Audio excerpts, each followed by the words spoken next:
Hello my showgirls. Today we're going to be going through Taylor Swift's brand new album, The Life of a Showgirl, that comes out in less than a month. Today we're going to be breaking down the track list. I'm going to be giving you guys my predictions, I can't do this anymore.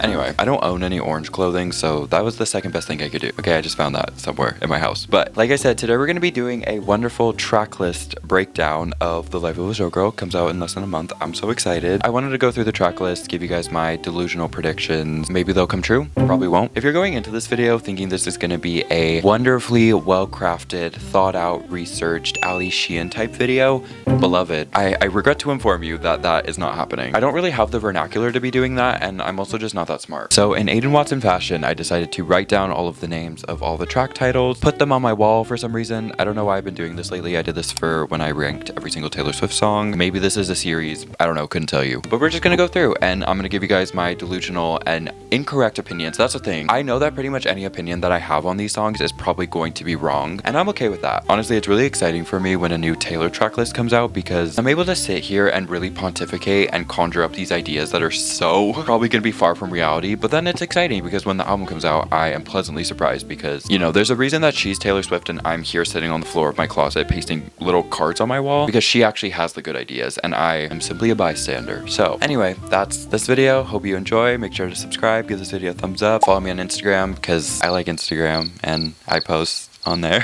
I also have a second channel, if you didn't know, where I do vlogs, behind the scenes type stuff, more personal content. And I also have a Patreon where I post uncut reactions to albums, songs, even TV shows recently. And there are also videos on there that are Patreon exclusives where you won't be able to find those videos for me anywhere else. They are just solely for my Patreon members. You can also get these lovely shout outs right here on the screen. Again, thank you so much to everybody who has already come over and joined the Patreon family. It seriously means so much to me. Of course, it's never expected, but always appreciated so much. So thank you so much for that. And I think that's it. So let's get into the video. Okay, track one, we have The Fate of Ophelia. Now, I'm so excited. This might be the one that I'm most excited for personally for a couple different reasons. I do feel like this song is going to be the perfect transition from Tortured Poets to The Life of a Showgirl. If you don't know the story of Ophelia, it's essentially a Hamlet story in where Ophelia goes crazy and then dies. I feel like honestly that's the perfect representation of what Tortured Poets was. It was her dying, essentially. Honestly, I feel like the best visual I can give for this is the Smallest Man Who Ever Lived performance into I Can Do It With a Broken Heart. It's her dying after The Smallest Man Who Ever Lived, and then they revive her, and then she performs I Can Do It With a Broken Heart, and I feel like that is a perfect representation of what the transition from Tortured Poets to The Life of a Showgirl is gonna be. Now, I don't think it's gonna be like so nail in the head about, you know, I put out Tortured Poets and I was really sad, and now we're in a whole different era. I do think it's gonna be more poetic than that and kind of tying into a lot of the themes that are discussed in Hamlet. Obviously, Hamlet is a very tragic tale. If you've never read Hamlet, I think it's tragic. I'm sorry.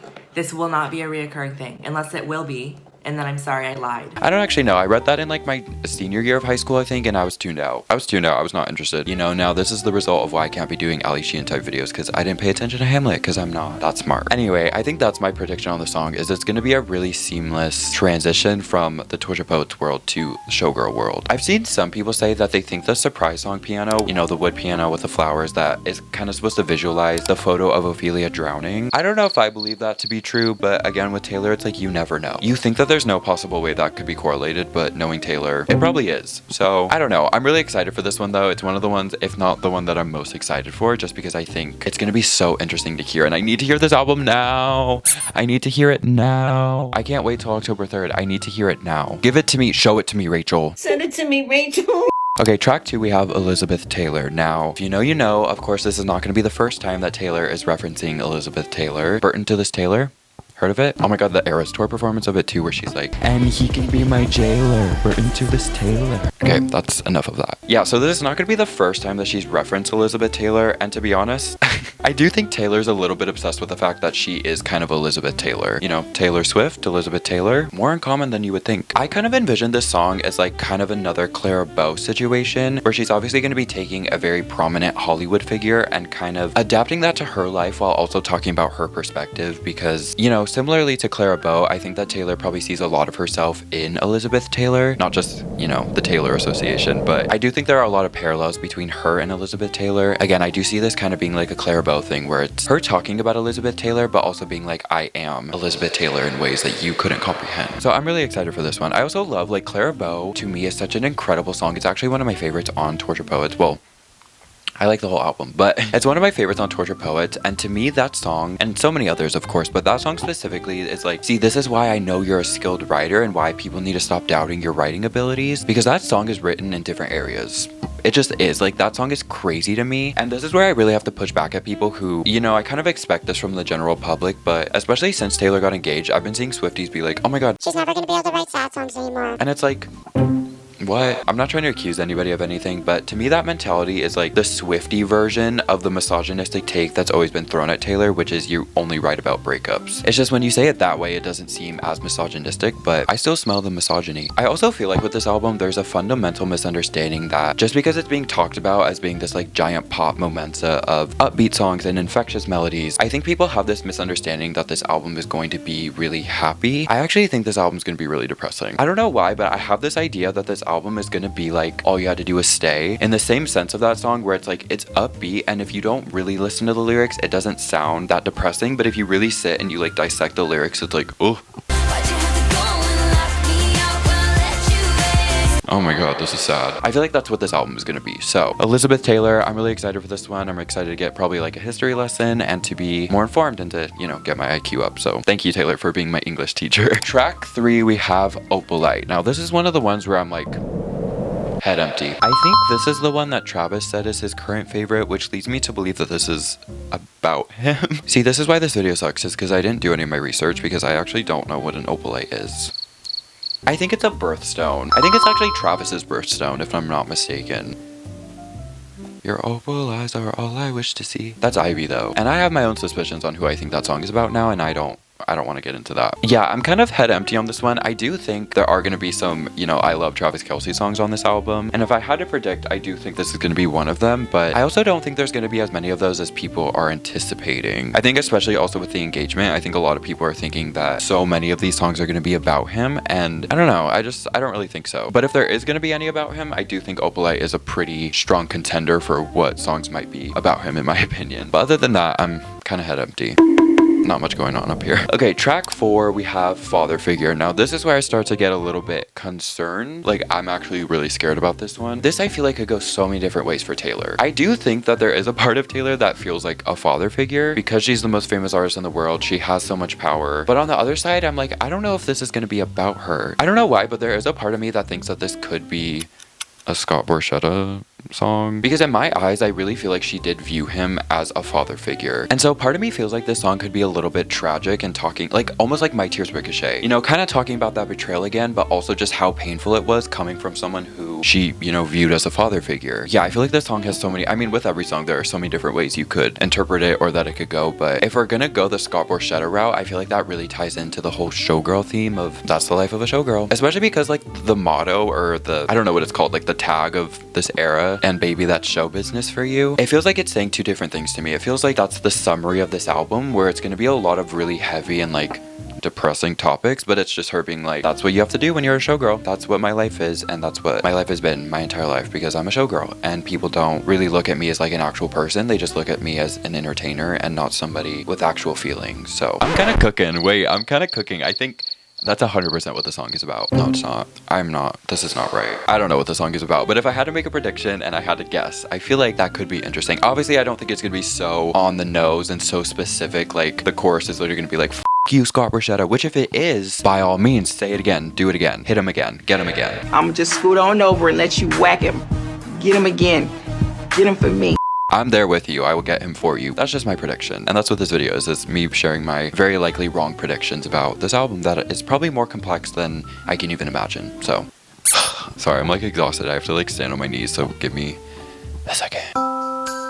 Okay, track 5, we have Eldest Daughter. Now, track 5, red alert, be aware, warning, danger zone. I am claiming this one because as a Swiftie, you kind of just have to claim the track 5. Like, that's kind of just how it goes around here. I will say though, father figure following Eldest Daughter is like kind of horrifying to me, because what in the family trauma are we going to be talking about? I can't handle that. As someone with immense amounts of family trauma, I'm worried. Oh my god, I'm 12 years old and I'm scared of Taylor Swift. Like, you know, that type of thing. That kind of thing.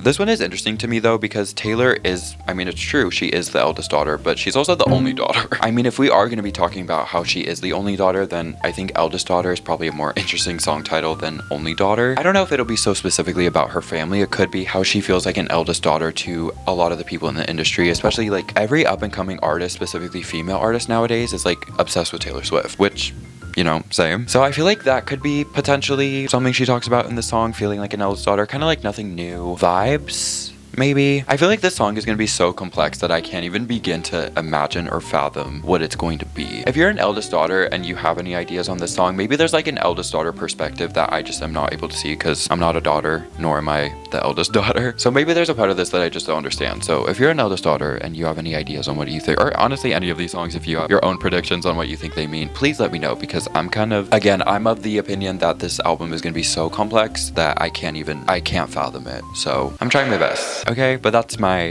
rough draft of an opinion, okay? Track 6, we have Ruin the Friendship. Now, I've seen two different opinions on what I think, or not what I think, but what I've seen other people think the song is going to be about. I've seen one, people say this is about Travis and how he ruined the friendship and now they're in a relationship together. That to me, like, doesn't make sense because they weren't friends, like, beforehand. It would make more sense to me if Travis was somebody who we knew Taylor was, like, in contact with and, like, friendly with beforehand, but they were never friends before. Like, it immediately was, you know how to ball, I know Aristotle. Like, there was no friendship beforehand, so I exile that opinion. But the other perspective, which I've seen more commonly talked about, is the song May be about Miss Blake Lively. I feel like this song is kind of like a Reputation song, where when the Reputation tracklist came out, so many people were thinking that the entire album, or at least like a strong majority of the album, was going to be about the Kim and Kanye situation, and that obviously did not end up being true. And I feel like this song is kind of giving me that vibe. It's like everybody thinks it's going to be about the Blake Lively situation, and I just don't think that it is. And I actually don't even have any valid like reason as to why I feel that way. I just kind of do. But I could be wrong. Wouldn't be the first time I'm wrong. Actually, it would. I'm always right.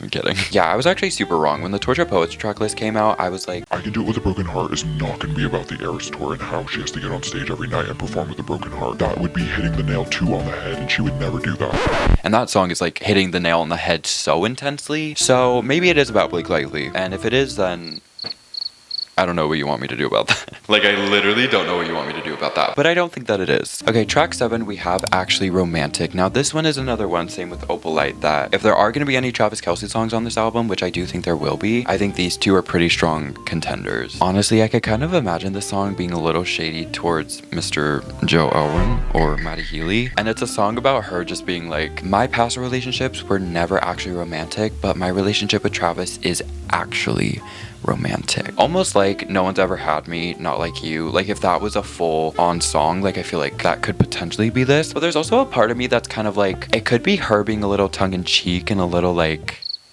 I don't know why, but I have this vision in my head of this song being like Taylor talking about the hate that she gets and how she's taking it and just like laughing about it and being like, you guys are all hating on me, but I actually find it to be a little romantic. You know what I mean? Like, I don't know. I feel like that would be so tea. Ooh, that'd be so tea. Oh wait, that would be everything. Sorry, I just like fell. Yeah, I don't know about this one. The more I think about it, I'm like, maybe she wants us to think this is gonna be a Travis Kelce song because it has the word romantic in it, but it's not actually gonna be, and it's gonna be about something completely different. Honestly, I kind of like my idea of this being like a tongue-in-cheek, like, you hate me, but I find it romantic. Okay, track 8, we have Wishlist, obviously with the $sign. I've seen some people say it's tacky, but I think it's kind of tea, sorry. This one I'm also like kind of head empty on. I really don't think that, at least I hope this is not a song about her being like, I'm so rich and I have all the money in the world. Because it's like, girl, the billionaire thing just happened. Like, it just happened recently. I don't think we should be flaunting the money, especially not right now. In the current climate of the world, I don't think she should be making a song being like, I'm so rich and better than all of you. I don't think that she will, just for the record, but that's like my only fear with the song, because if that's what it is, I will say, I don't know what I'd say. I'd say, you know what, you're right, but also no one should be a billionaire. Anyway, I don't think that's what this song is about, but I don't know what the song is about. I have no idea. I do think it could be talking about money and not specifically about like, I'm Taylor Swift and I have billions of dollars and I'm the richest person in the world. I think it could be about just like fame and how obsessed everybody is with money, especially in the industry. I feel like it could be maybe talking about behind the scenes, how a lot of people are like money hungry and how they have this wish list of money and they'll do whatever they can for it. That's the only thing I can think of. stuff. That's the only thing that makes sense to me. I don't think it's gonna be Taylor specifically talking about her money because she's also very private about her money, to be honest. Like, she doesn't really share a lot of stuff, so I don't know. But then also, like, ever since she started dating Travis, she's been wearing so much designer stuff. And it's not that Taylor's never worn designer stuff before, but like nowadays she wears like Gucci or Louis Vuitton or Chanel. Coco Chanel. And before Travis, like, it never was like that. Like, if she was wearing something designer, it would be a simple top that you would never even be able to tell, but then you'd go to Taylor Swift Styled and see that it was a $15,000 top and you're like, oh. It's just a sweater. Like, it literally looks like a sweater I could get at Old Navy for $25. So maybe it is about that. I don't know. Maybe Travis is he's really brought out the hype beast in Taylor, which I find to be interesting because that's not Taylor. Like, it's just not. Okay, track 9 we have Wood. Now, I don't know if you guys actually can tell, but all of these little cards I did cute little designs. We have hearts and squiggles and stars. For Wood, I put a bunch of question marks because this, I am so confused. Like, literally, this makes no sense to me. Wood, W-O-O-D. There's a song titled Wood. Whatever that means. What the hell? The only thing that I've seen people really say about this song is, again, I guess psychosis is starting. I guess in the background of the Taylor and Travis podcast, there was a Pinocchio, which is obviously made of wood. Fun fact if you didn't know. So, like, maybe that's what this song is about. Honestly, I don't even know the last time I watched Pinocchio, so I don't even know the story about Pinocchio, to be honest. It's like he lies, and then when he lies, his nose gets longer, but what does that have to do with the Taylor Swift song? I don't know. Oh, maybe it's about her burning the lover house. I'm sure it's something a little more profound than that, but as of right now, this is all I'm getting in my head. Okay, track 10 we have Cancelled! Exclamation point. Now, I said this in my reaction to the track list, but the only thing that comes to my head when I see this is Tana Mojo and Brooke's podcast. That's the only thing that goes through my head. Obviously, I don't think that's what this song is about. To be fair, if anybody is qualified to talk about getting canceled, it is Taylor Swift. She had one of the biggest, I think, cancellations in celebrity history, but not only did she have one of the biggest cancellations, but she also had one of the biggest turnarounds. She got canceled and then she immediately took it, rebranded it, and used that as ammo for her new album, Reputation. Heard of it? So I do think that she has some pretty profound things to say about getting canceled, if that's what the song is about. I do have this vision in my head, though, that I feel like this song is gonna be what we all thought Slut was gonna be. When the 1989 track list came out, I feel like we all thought Slut was gonna be this massive pop moment, upbeat banger, blank space, shake it off type situation, because it was titled Slut and it had an exclamation point, so we were all like, banger, and it was not that. I love Slut, so this is not me shading it, but that song really wasn't like a banger, and I feel like this song is gonna be what we thought Slut was gonna be. Not necessarily like subject matter wise, but in terms of the sonic sound of it, I feel like that's what Cancelled is gonna give us. We're cooking.